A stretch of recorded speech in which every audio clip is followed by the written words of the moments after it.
ఆపదలో ఉన్నవారికి అభయమిస్తూ కొలిచిన భక్తులకు కొంగు బంగారం చేస్తూ సిద్దిపేట జిల్లా తొగుట మండలం ఎల్లారెడ్డిపేటలో కొలువైన శ్రీ రేణుకా ఎల్లమ్మ తల్లి తృతీయ వార్షికోత్సవాలు అంగరంగ వైభవంగా ముగిశాయి.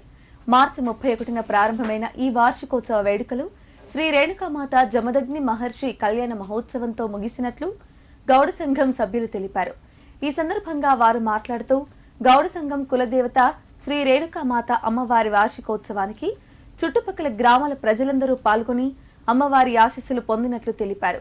ఈ 3 రోజుల పాటు భక్తులకు ఎలాంటి అసౌకర్యం కలగకుండా అన్ని ఏర్పాట్లు చేసినట్లు తెలిపారు. అమ్మవారి దయతో గ్రామంలోని ప్రజలంతా ఆయుర ఆరోగ్యాలతో ఉండాలని, రైతులకు పాడి పంటలు సమృద్ధిగా పండాలని వేడుకున్నామన్నారు. కళ్యాణం అనంతరం నిర్వాహకులు భక్తులకు అన్నప్రసాద వితరణ చేశారు.